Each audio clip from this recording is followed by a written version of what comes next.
कितने लोगों के घरों में दुख घर ही के लोगों के कारण है।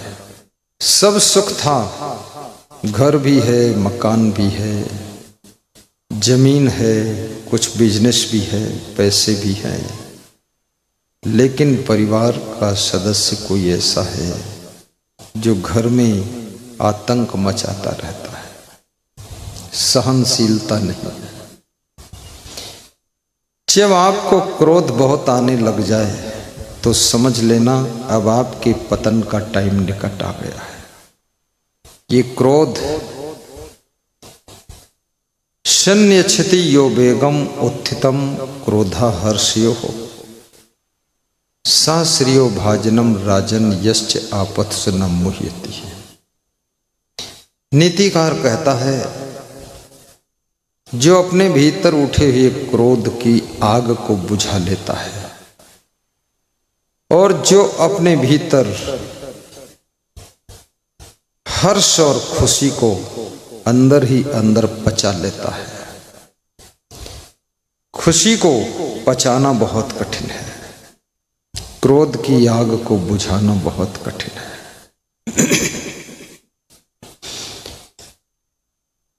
और जो आपत्ति के समय धैर्य रखता है, कभी घबराता नहीं। कितना बड़ा संकट हो लेकिन अंगद के पांव की तरह अड़ा रहता है और संकट को टाल देता है। दुख में मत घबराना पंछी, यह जग दुख का मेला है। चाहे भीड़ बहुत अंबर पर उड़ना तुझे अकेला है। दुख और सुख ये दोनों हमेशा नहीं रहते। कभी जीवन में दुख आता है, कभी जीवन में सुख आता है। और सुख दुख स्वतंत्र नहीं है। सुख दुख तुम्हारे सत्कर्म और दुष्कर्म से जन्म लेते हैं। तुम्हारे सुंदर स्वभाव से सुख का जन्म होता है, तुम्हारे गलत स्वभाव से दुख का जन्म होता है। सदचरित्र से सुख पैदा होता है, दुष्चरित्र से दुख पैदा होता है। दुख और सुख दोनों की निर्माता तुम स्वयं हो। लेकिन एक बात याद रखना, यदि तुम दूसरों को सुख देते हो तो तुम अपने सुख की तैयारियां कर रहे हो, और दूसरों को दुख देते हो तो तुम्हारे लिए भी दुख तैयार हो रहा है। यदि तुम्हारी मां तुम्हारे कारण दुखी है, तुम्हारे पिताजी तुम्हारे कारण टेंशन में रहते हैं, यदि तुम माता पिता की मर्यादा तोड़ देते हो, उनको गाली देते हो, मारने दौड़ते हो, मर जाने की धमकी देते हो, तो तुम्हारे पाप का घड़ा बढ़ रहा है। क्योंकि श्वेता श्वेतेश्वर उपनिषद के ऋषि ने कहा है, धरती पर अगर कोई पूजनीय देवी देवता है तो देवी स्वरूपा तुम्हारी मां है, जिसकी तुमको पूजा करना चाहिए, और देव स्वरूप तुम्हारे पिताजी हैं, उनकी तुमको पूजा करना चाहिए। और पूजा के बजाय यदि तुम उनसे गाली गलौज करते हो, उनका अपमान करते हो, उनसे लिपट कर मारपीट करते हो और उनको परेशान करते हो, तो तुम पाप के भागी होते चले जा रहे हो। ये पाप आकाश से नहीं बरसता है और पुण्य कोई छत के ऊपर नहीं मिलता है। सत्कर्मों के प्रभाव से पुण्य बढ़ता है, दुष्कर्मों के प्रभाव से पाप बढ़ता है। जब तुम किसी के साथ में सुंदर व्यवहार करते हो तो पुण्य बढ़ने लग जाता है। जब तुम गम खा लेते हो तो पुण्य बढ़ना शुरू हो जाता है, पाप घटने लग जाता है। जब तुम बहुत क्रोध करते हो, गाली बकते हो, तो पाप बढ़ने लग जाता है और पुण्य क्षीण होने लग जाता है। और जब पुण्य क्षीण हो जाते हैं तो आपका भाग्य दुर्भाग्य में बदलने लगता है। फिर सब सिस्टम बिगड़ने लगता है, व्यवस्था बिगड़ने लगती है, कारोबार, बिजनेस, व्यापार सब बिगड़ने लगता है। इसलिए याद रखना, सबके साथ में अच्छा व्यवहार कीजिए और सबसे पहले अपने माता पिता, दादा दादी, भाई बहन के साथ में अच्छा व्यवहार करो। कितने लोग क्रोध के कारण रक्षा बंधन के पावन पर्व के दिन भी अपनी बहन से रक्षा नहीं बंधवाते, बहुत गुस्सा में। बहन भी सोचती है कैसा भाई पैदा हुआ है, मैं रक्षा बांधना चाहती थी लेकिन वो नाराज हो गया है। साल भर की नाराजी रक्षा बंधन के दिन मिटा लीजिए और बहन के पवित्र हाथों से रक्षा बंधवाइए, ताकि भाई बहन का जो प्रेम का रिश्ता है वो मजबूत होता चला जाए। और रिश्ते जिनके मधुर हैं, मजबूत हैं, उन्हीं लोगों को प्रसन्नता की प्राप्ति होती है, उन्हीं लोगों को प्रसन्नता की प्राप्ति होती है। रिश्तों के बिना तुमको धन्यवाद भी कौन देगा। लोग अच्छा मकान बनाते हैं, उद्घाटन करते हैं और मकान में रिश्तेदारों को बुलाते हैं। कोई रिश्तेदार देखकर कहता है, अरे भाई आपका मकान तो बहुत अच्छा है। ये शब्द सुन करके दिल को तसल्ली हो जाती है, मेहनत की थकान उतर जाती है कि किसी ने दो शब्द धन्यवाद के लिए कहा है। कुछ ऐसे भी निखट्टू रिश्तेदार आते हैं जो तुम्हारा सुंदर मकान देख करके जल भुन जाते हैं। तुमने बुलाया था उनको कि आएंगे, स्वागत करूंगा, नए मकान में बिठाऊंगा तो मन उनका खुश हो जाएगा, और उन्होंने तुम्हारा नया मकान देख करके उनका मन जल भुन के राख हो गया कि अरे इतना अच्छा बना दिया। जब पांडवों ने तांडव वन में नया भवन तैयार किया तो उस भवन का उद्घाटन उनको करना था। यज्ञ के माध्यम से यज्ञ की रचना हुई। कृष्ण भगवान से पूछा कि दुर्योधन को न्योता दूं कि न दूं, क्योंकि किसी भी कार्यक्रम में विरोधी के निमंत्रण के लिए विचार कर लेना चाहिए। कृष्ण ने कहा निमंत्रण दे दो, क्योंकि नए भवन का उद्घाटन है, सबको न्योता जाएगा, दुर्योधन को न्योता नहीं जाएगा। न्योता ना देना भी दुर्योधन का अपमान करना हो जाएगा। न्योता दिया गया, दुर्योधन आया भी, बात सब बनती चली गई, लेकिन सारी बनी हुई बात द्रौपदी ने बिगाड़ के रख दिया। द्रौपदी छत पर बाल संवार रही थी। भीम और दुर्योधन की कभी बनती नहीं थी, तो भीम को ही लेने के लिए भेजा गया। कृष्ण ने कहा भीम तुमसे ही अनबन रहती है, इसलिए तुम जाओ, दुर्योधन को स्वागत सम्मान से लेकर आओ। दुर्योधन को लेने के लिए भीम गए। भीम भी बहुत सहनशील हो चुके हैं। दुर्योधन को देखते ही भीम का खून खौल जाता था, लेकिन आज दुर्योधन के साथ साथ भीम दुर्योधन को सम्मान से लेकर के हस्तिनापुर से नए पांडव भवन में आ रहे हैं। कभी कभी समता पूर्वक भी रिश्तों के साथ में तालमेल बिठाने की कला भी सीखना चाहिए। पुरानी नाराजगी और क्रोध को भुला करके ठंडे मन से नए अध्याय से शुरुआत करना चाहिए।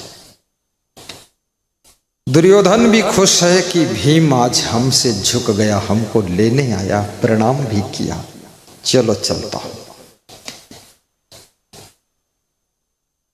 ऐसी फर्श बनी हुई थी जिस फर्श को देखकर लगता था जल भरा हुआ है, और कहीं कहीं ऐसी फर्श थी लगता था यहां जल नहीं है, थल है। जहां थल दिखता था वहां जल था, जहां जल दिखता था वहां थल था। तो भीम ने कहा, भाई साहब, हे ज्येष्ठ भ्राता दुर्योधन, जल की जगह थल, थल की जगह जल दिखता है। ये यहाँ की जो फर्श है बड़ी अद्भुत कलाकारों से लगाई गई है, इसलिए जहाँ जल दिखे वहाँ चिंता न करना, वहाँ धोती आपके नीचे रहेगी, ठीक है, लेकिन जहाँ थल दिखाई देता है वहाँ पानी भरा है, वहाँ संभल के चलना। दुर्योधन ने सोचा ये हंसते हंसते कह रहा, हंसी मेरी कर रहा है, तो जहां जल दिख रहा था वहां पर धोती ऊपर चढ़ा लिया। वहां जल था नहीं, वहां थल था, लेकिन जहां थल दिख रहा था धोती नीचे गिराया तो धोती भीग गई। धोती भीग गई तो छत पर बैठी हुई द्रौपदी हंस देती है। कब किसको कहां कैसे हंसना चाहिए, इसमें भी बहुत विवेक की आवश्यकता है, क्योंकि हंसी से बहुत बड़ा युद्ध खड़ा हो सकता है। किसी की हंसी करना ये बहुत बड़ा अपमान होता है। और कितने लोगों को न हंसने का शऊर है, न रोने का शऊर है, न उठने बैठने का शऊर है, न बोलने का शऊर है, न खाने पीने का शऊर है, न कपड़ा लत्ता पहनने का शऊर है। अरे और तो छोड़ो, टट्टी पेशाब करने का भी शऊर नहीं। बीच सड़क पर लेटरिन कर देते हैं लोग, बीच आंगन में लघुशंका कर देते हैं, नाक पोंछ करके दीवालम चिपका देते हैं लोग, कोई शऊर है ही नहीं। कितनी स्त्रियां नाक पोंछ करके उसी अंगुलियों से आटा मार देती हैं। पति कहता रोटी में कुछ नमकीन आ रहा है, बोले बोलो मत, खा लो, क्योंकि अपनी कंपनी का माल है ये।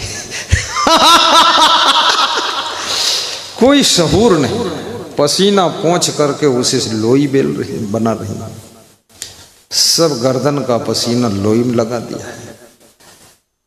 अब खाने वाले भी अपने आप में समझ लेते हैं पूड़ी पक गई है, सब ठीक है, पसीना भी तो जल ही गया होगा, खा जाते हैं। शऊर आना बड़ा कठिन है। कपड़े पहनने का भी शऊर नहीं।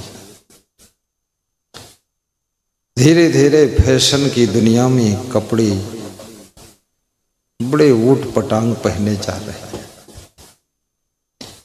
भारत देश में 40 वर्ष पहले स्त्रियां घूंघट काटती थी, अपने चेहरे के आगे आधा फीट धोती लटकाती थी, चेहरे को छिपा के रखती थी। लेकिन आज फैशन की दौर में घूंघट तो खैर गया, लेकिन अब 1 फीट धोती पीछे पीठ के ऊपर उल्टा लटका देती, आगे के बजाय पीछे लटकाती हैं।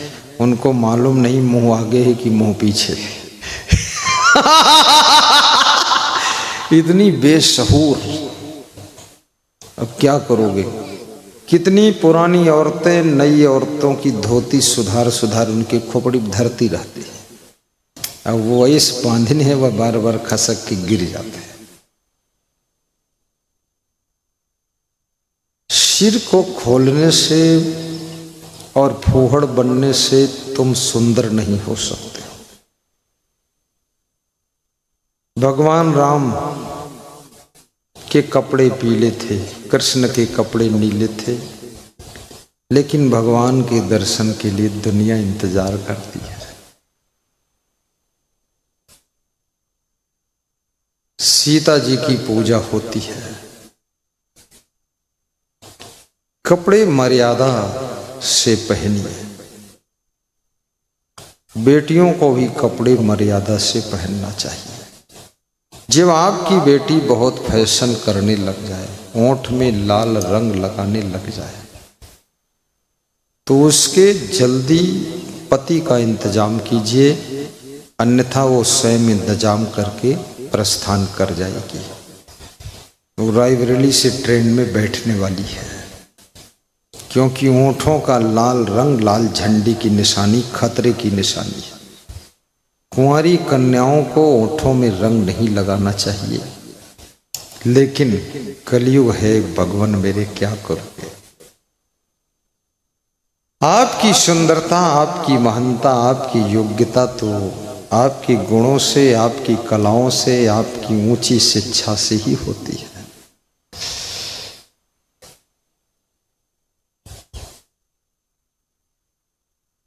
काका पच्छेसु चांडाला पापो मुनि नाम चांडाला सर्वे शाम चैव निंदका पशु नाम चैव चांडाला कुक्कुरा कोकिला नाम स्वरूपम स्त्रीणाम रूपम पतिव्रतम क्षमा रूपम तपस्वी नाम विद्या रूपम कुरूपाणाम। कुरूप मनुष्य का सुंदर रूप विद्या है, स्त्री का सुंदर रूप पतिव्रता धर्म है, साधु का सुंदर रूप क्षमा गुण है और कोयल का सुंदर रूप उसकी मीठी बोली है। शरीर की सुंदरता टेम्परेरी है। 50 साल की उम्र के बाद शरीर की सुंदरता घटना शुरू हो जाती है। 15 साल से लेकर के 40 साल तक चमक दमक रहती है। 40 के बाद चमकता हुआ सूरज अस्त होने लग जाता है। फिर कितना ही संभालो, लेकिन जब जिंदगी बुढ़ापे में प्रवेश कर जाती है तो सुंदरता अपने आप घटने लग जाती है। जरा रूपम हरत, बुढ़ापा सुंदर रूप को हर लेता है। धैर्यम आशा, आशा धैर्य को हर लेती है। मृत्यु प्राणान हरत, मृत्यु प्राणों को हर लेती है। धर्मचर्याम असूया, दोष देखने की आदत धर्माचरण को हर लेती है। क्रोधः श्रियम, क्रोध लक्ष्मी को हर लेता है। कामो हिर्यम, और काम वासना लज्जा शर्म को हर लेती है।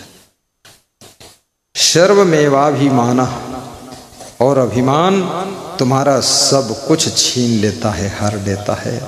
इसलिए याद रखना, इस अभिमान को हटाइए। शीलम अनारी सेवा, शील गुण को, अनाड़ी लोगों की सेवा करने से शील गुण नष्ट हो जाता है। द्रौपदी हंस देती है।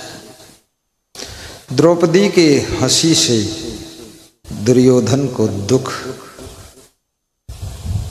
और शर्म लग जाती है कि अरे ये स्त्री मेरे परिवार की स्त्री है, मुझको हंस रही है। उसी समय दुर्योधन के मन में द्रौपदी के प्रति बहुत द्वेष पैदा हो। कोई फिसल कर गिर पड़े और तुम हंस पड़ो, तो फिसल कर गिरा ये तो चोट लगी ही है, लेकिन तुम्हारे हंसने से अपमान की चोट और ज्यादा लग गई। कोई कर्ज में डूब गया और उसकी जमीन बिक गई और तुम हंसी उड़ाओ तो उसको जमीन बिकने में तो कम दुख है, लेकिन तुम्हारे हंसी के अपमान से ज्यादा दुख हो रहा है। धैर्य बंधाइए उसको। धीरज बहुत बड़ी चीज है।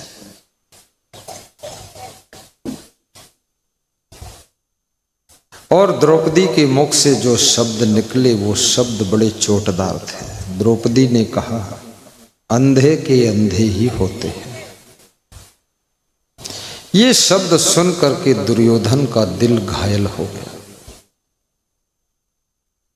तलवार की धार भी सह लेता है आदमी, गोली की बौछार भी सह लेता है आदमी, पर सबसे ज्यादा असर करती है यह, बोली की मार नहीं सह पाता है आदमी।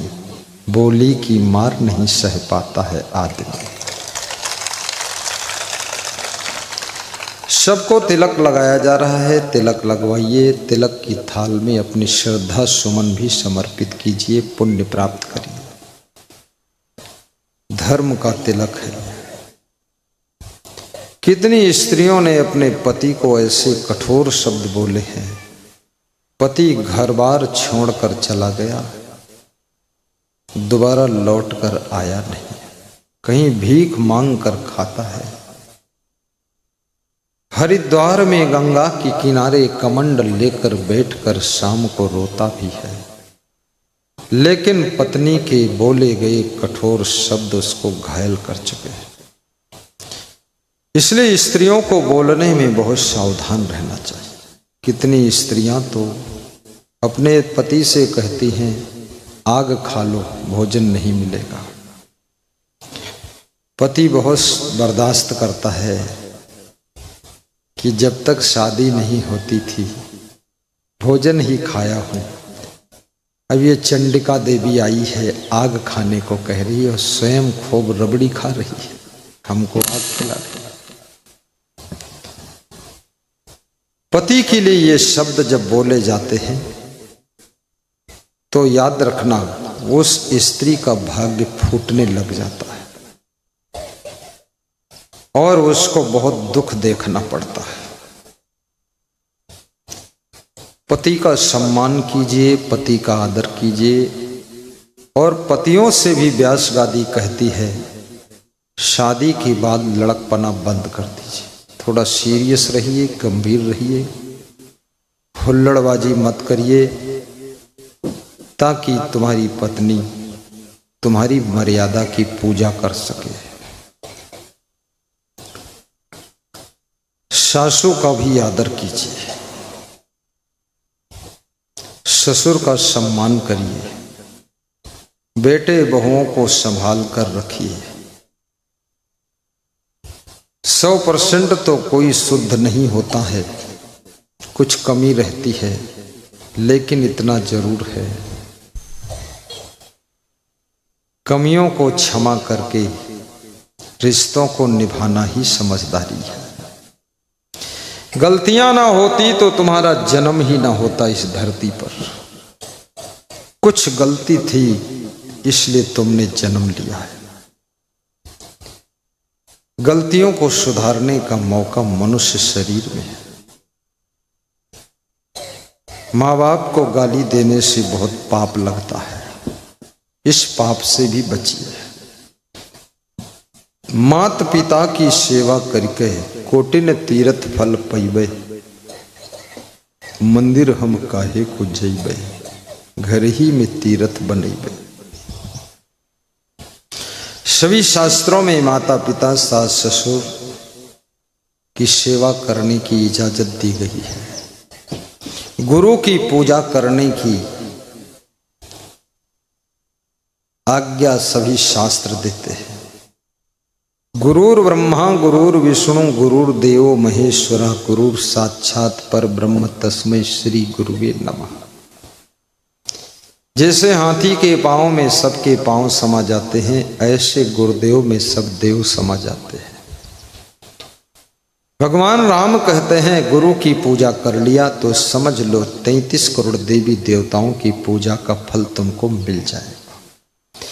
इसलिए सबके घर में गुरु का चित्र भी होना चाहिए। छोटा सा मंदिर बनाइए, उस मंदिर में गुरु का भी चित्र रखिए और सुबह शाम गुरु का ध्यान करिए और दान पात्र रखिए उसी मंदिर में। उस दान पात्र में अपने श्रद्धानुसार कभी 10 रुपये, कभी 20 रुपये, कभी और ज़्यादा भी दान कर सकते हो। क्योंकि दान देना ऐसे है जैसे खेत में बीज बोना। खेत में ठीक से बीज बोओगे तो खेत की फसल जब पकेगी तुम्हारा घर अन्न से भर जाएगा। ये दान कभी निष्फल नहीं जाता है। जितना तुम दान करते हो उसका 10 गुना तुमको मिलता है। समय दान करने वालों की उम्र बढ़ जाती है। धन दान करने वाले धनवान बनते चले जाते हैं। अन्नदान करने वालों की जमीन बढ़ती है और प्रेम दान करने वालों को लाखों लोगों से प्रेम मिलने लग जाता है और रक्तदान करने वालों के शरीर में नई शक्ति पैदा होती है। वस्त्र दान करने वालों की लाज मर्यादा की रक्षा ये स्वयं कुदरत करती है, इसलिए वस्त्र दान भी करना चाहिए। स्वयं का पेट तो पशु पक्षी कीड़े मकोड़े भी भर लेते हैं, लेकिन जो खिलाकर खाए उसे इंसान कहते हैं, जो चुरा कर खाए उसे शैतान कहते हैं, और जो सबका ख्याल रखे उसको भगवान कहते हैं, और जो दूसरों के दुख को दूर करे उसको महान कहते हैं, उसको महान कहते हैं। द्रौपदी के शब्द दुर्योधन के अपमान का कारण बन जाते हैं और महाभारत युद्ध की भूमिका खड़ी हो जाती है।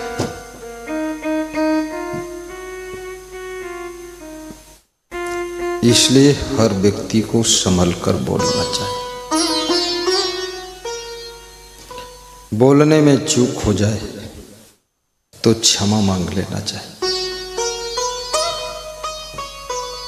और अगला यदि अज्ञानवश बहुत कठोर बोलते हैं तो उसे क्षमा भी कर देना चाहिए, क्योंकि परिवार क्षमा के सूत्रों से ही बंधा रहता है। परिवार, समाज, देश सबकी अलग अलग व्यवस्था है। परिवार में क्षमा करना पड़ता है और क्षमा मांगना पड़ता है। पूरी जिंदगी को नए ढंग से जीना शुरू कर दो।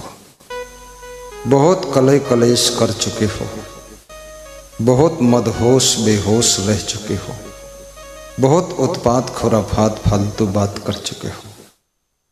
आज से अपनी जिंदगी को बदल डालिए। तुमने मकान बदल दिया, गाड़ी बदल दिया, कपड़े बदल दिया, लेकिन तुमने अपनी जिंदगी को नहीं बदला है। जिंदगी का ढंग बदलो, स्वभाव को बदलो, चरित्र को बदलो, कर्मों को बदलो। गरीबी को दूर करने का संकल्प लो, गरीबी से संघर्ष कीजिए। ये गरीबी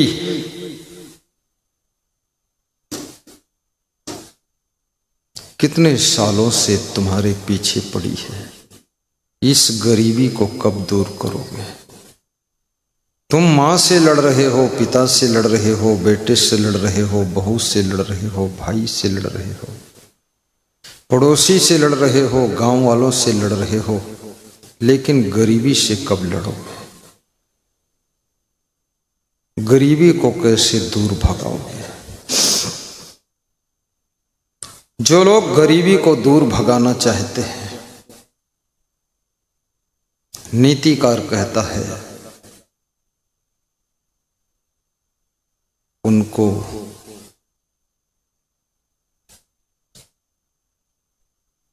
कुचैलिनम दंत मलोपधारणम बहवासनम निष्ठुर भाषणम चा सूर्योदय चास्तामिति शयानम विमोच्यति श्री यदि चक्रपाणी।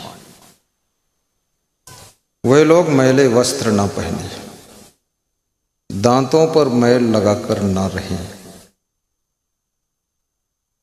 अधिक भोजन ना खाएं और सूर्योदय सूर्यास्त के समय ना सोएं और अपने मुख से गाली ना बकें। ये 5 काम यदि आपने कर लिया है तो आपकी गरीबी दूर होना शुरू हो जाएगी। ये गरीबी को दूर करने के मंत्र हैं। अन्न का अपमान न करो, मूर्ख का सम्मान न करो, पति पत्नी भाई भाई माता पिता के साथ कलह कलेश न करो, तो आपके घर में लक्ष्मी बहुत आने वाली है। स्वभाव को बदलिए। ये चिड़चिड़ा स्वभाव, झगड़ालू स्वभाव, गुस्सैल स्वभाव, क्रोधी स्वभाव, इस स्वभाव से गरीबी आती है। प्रेमी स्वभाव, मधुर स्वभाव, गमखोर स्वभाव, सरल स्वभाव, निर्मल स्वभाव, इस स्वभाव से लक्ष्मी घर में आती है। सफाई शुद्धता रखो, सवेरे उठकर काम करो, बच्चों को लाड़ प्यार बिल्कुल मत दो। लाड़ेत पंचवर्षाणि 10 वर्षाणि ताड़ेत प्राप्तितु खोडसे वर्षे पुत्रम मित्रम इवाचरेत लाड़ेत बहवो दोषा ताड़ेत बहवो गुणः तस्मात् पुत्रस्य शिष्यस्य ताड़येन नतु लालयेत। नीतिकार कहता है कि बालक को केवल 5 वर्ष की उम्र तक लाड़ प्यार कीजिए, उसके बाद 5 से बड़ा हो तो कड़ी दृष्टि रखिए, अनुशासन रखिए। 16 साल का बच्चा हो जाए तो उसको मित्र समझ करके उसके साथ हिल मिलकर काम कीजिए। और बचपन में जो गुरु अपने शिष्यों से लाड़ प्यार करते हैं और जो माँ बाप अपने पुत्र से लाड़ प्यार करते हैं, उनके बच्चे और उन गुरुओं के शिष्य सब बिगड़ जाते हैं। लाड़ला शिष्य शत्रु से कम नहीं है, लाड़ला पुत्र शत्रु से कम नहीं है, और अनुशासन में पला हुआ पुत्र मित्र से कम नहीं है। अनुशासन में पला हुआ शिष्य, याद रखना, तुम्हारे दुख को दूर करने वाला फार्मूला बनकर खड़ा हो जाता है। इसलिए शिष्य को भी अनुशासन में रखना चाहिए, शिष्य को और पुत्र को अपने गार्जियन से थोड़ा भय भी लगना चाहिए। कलयुग में तो उल्टा हो गया है, अपने संतान से माता पिता डरे हुए हैं, कहीं कुछ कर न ले, कहीं जहर न खा ले, कहीं मर न जाए। अरे गधा मर भी जाएगा तो क्या फर्क पड़ेगा, मर जाने तो गधे को। कितने गुरु डरे हैं शिष्य को कुछ बोलना मत, कहीं भाग न जाए। भाग जाने तो बेईमान को, यहाँ जरूरत नहीं चंडाल की। भाग जाएगा तो वो भाग जाएगा, हमको थोड़े भगा ले जाएगा। मैं तो खुद ही अपना प्रचंड बुद्धि सिर हूं, नालायक भाग जाए तो अच्छा है, और ऐसा पुत्र भी भाग जाए तो बहुत अच्छा है। मोह को नष्ट कर दो, मोह बिल्कुल रखो मत, ये मोह ही दुख को जन्म देता है।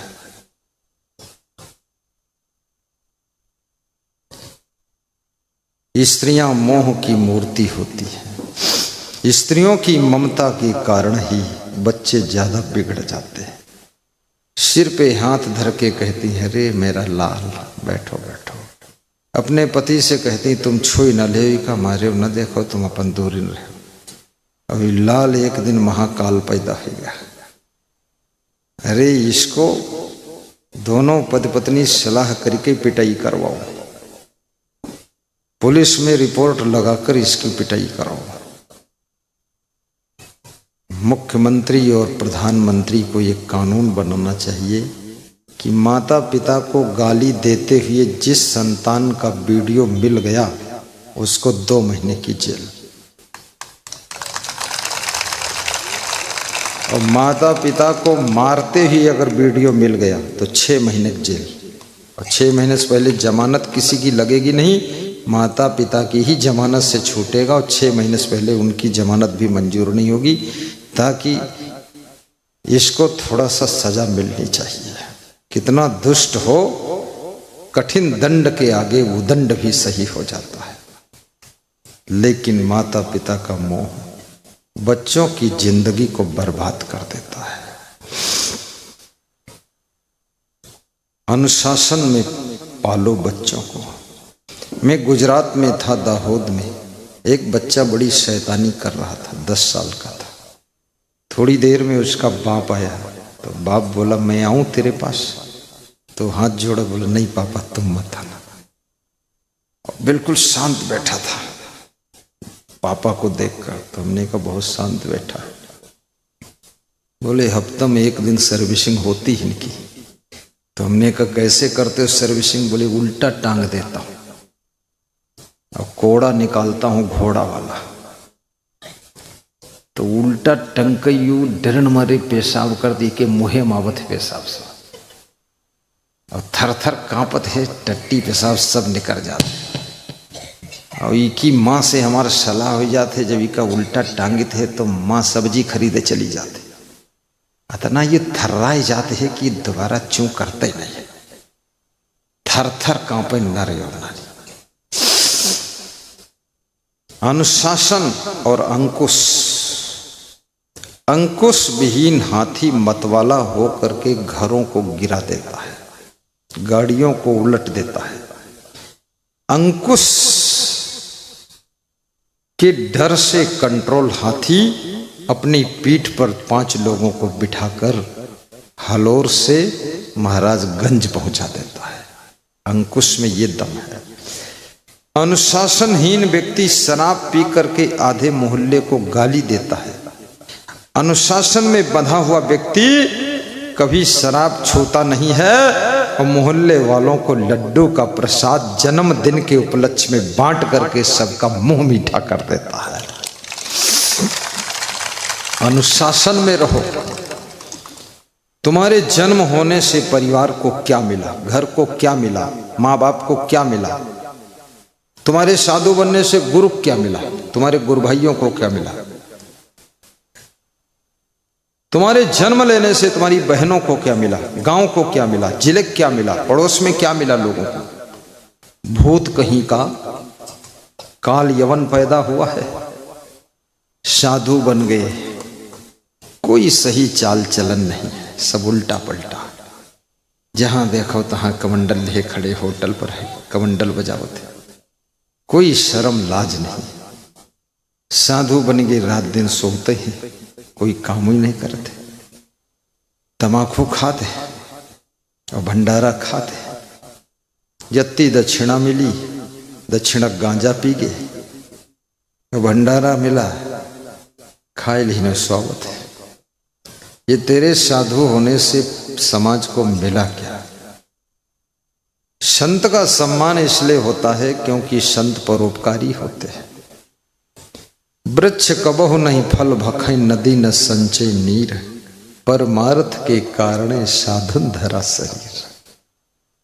वृक्ष गंदा पानी पीते हैं, गंदा गोबर ग्रहण करते हैं और मिट्टी में लगे रहते हैं, और मीठे मीठे आम के फल, अमरूद के फल, संतरा फल तुमको देते हैं।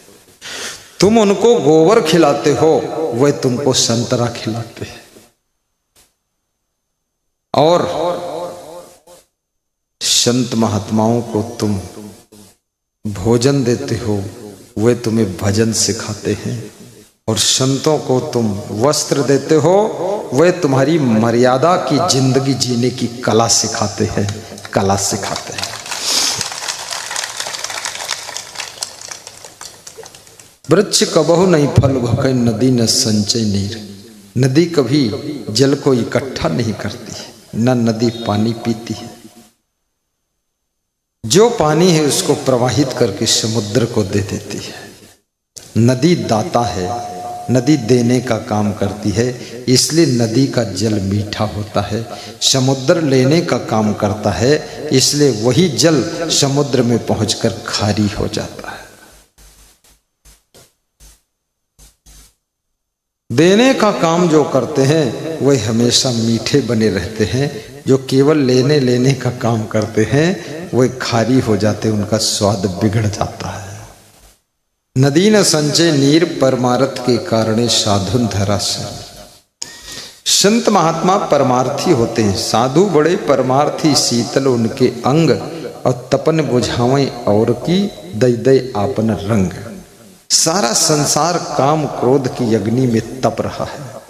संत महात्मा अपने ज्ञान का रंग, चरित्र का रंग, ध्यान का रंग छोड़ करके संसार के तपते हुए जीवों को शीतलता प्रदान करते हैं। इसलिए संतों का हम सम्मान करते हैं, संतों का हम आदर करते हैं।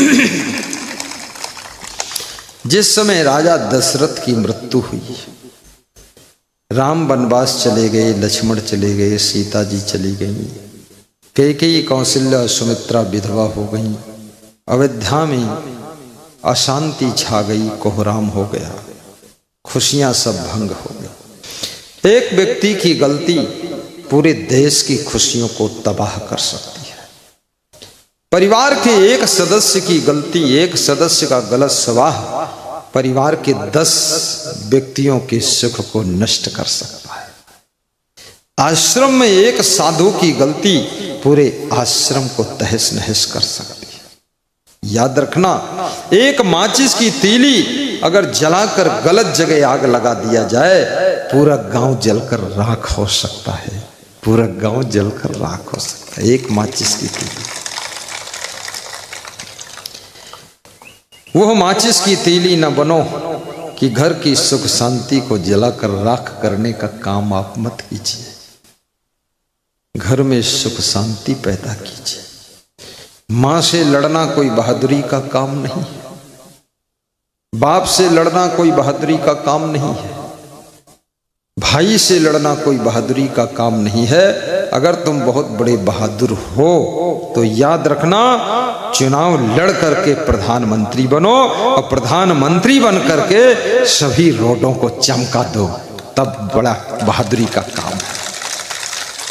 लड़ो ना चुनाव, क्यों नहीं लड़ते? तुम प्रधानी चुनाव लड़ो, वो हम हार जी हो। तुम्हारे जैसे बौड़मन के वोटो न मिली, जो गप्पा मारते हो खाली। माँ बाप को आंख दिखाना कोई बहादुरी का काम नहीं है। आंख दिखाना चाहते हो आतंकवादियों को आंख दिखाओ, तुम्हारी आंख ही निकाल लेंगे। दिखाइए आंख वहां, तो वहां तो पूंछ दबाकर चूहा बनकर भागोगे। घर ही में बड़े शेर बनते हो और बाहर बिल्ली बनकर म्याऊं म्याऊं करते हो। जो घर में ज्यादा गरजते हैं वो बाहर पूंछ दबाकर चलते हैं, और जो घर में गम खाकर रह लेते हैं वो बाहर सर उठा करके जिंदगी जीते हैं।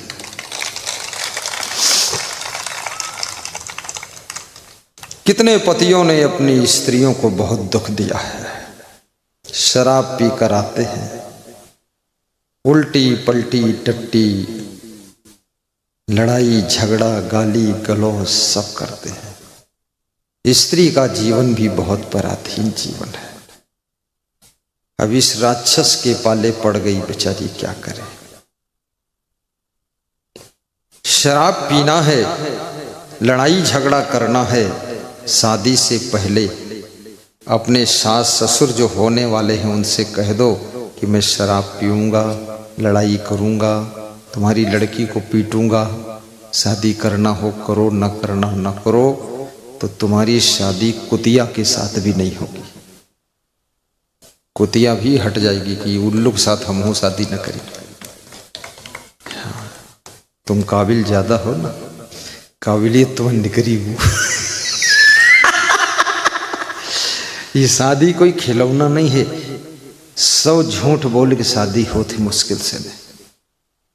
हर माँ बाप झूठ बोलत हमारा लड़का बिल्कुल ठीक है, कोई अवगुण नहीं है, बिल्कुल देवता तना है, और तुम्हारी लड़की बड़ा किस्मत हुई तो हमारे घर में आई। और जब आए गए तो लड़की और लड़के के बापा को पता चला बड़ी बदकिस्मत रह चुकी घर में आया। ईमा तो सब हुसड़े हुसड़ रहा थे, कनबूचड़ लोग ऐसे बांगड़ू भरे हैं, घर भर सब डिहुडियाला करे। कितना लोग झूठ बोल बोल कर शादी करते हैं। लड़कियां भी कितना झूठा चेहरा बना बना कर शादी करती, ऐसा बनाकर फोटो खिंचवाती है, थोड़ी टांग टेढ़ी करके और बाल लटका कर, लगता है इंद्रलोक की इंद्रपरी है। और जब शादी हो गई तब पता चला यह तो लंकक सुपर्ण खाई। हाँ, बहुत गदही है, बेकार, कोई काम करते नहीं परी रहते, बिल्कुल भैंस की पड़िया आई है।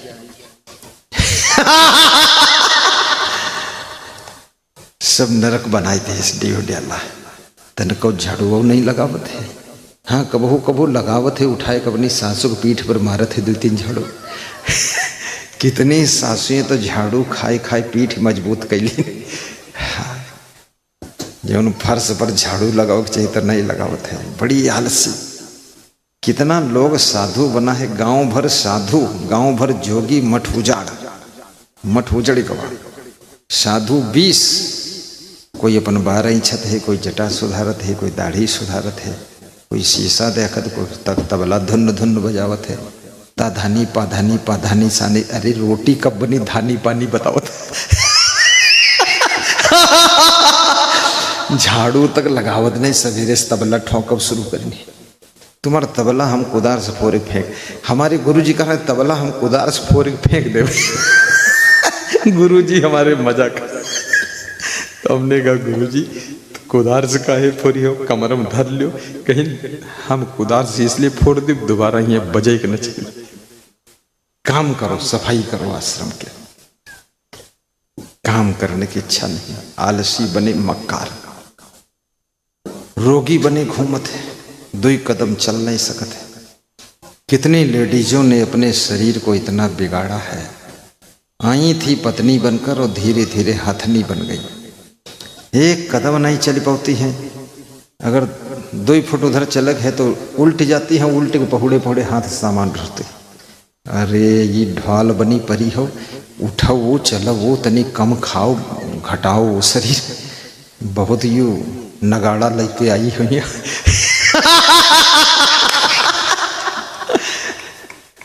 तो मेहनत करना चाहिए हर आदमी को, हंसी खुशी की जिंदगी होनी चाहिए। घर में आप आए तो घर में सन्नाटा खत्म होना चाहिए और घर में खुशियों का वातावरण बनना चाहिए। आप भी हंसिए और अपने बूढ़े माँ बाप को भी हंसा दीजिए और पूरी दीवालों को खुश कर दीजिए। ऐसी जिंदगी होना चाहिए।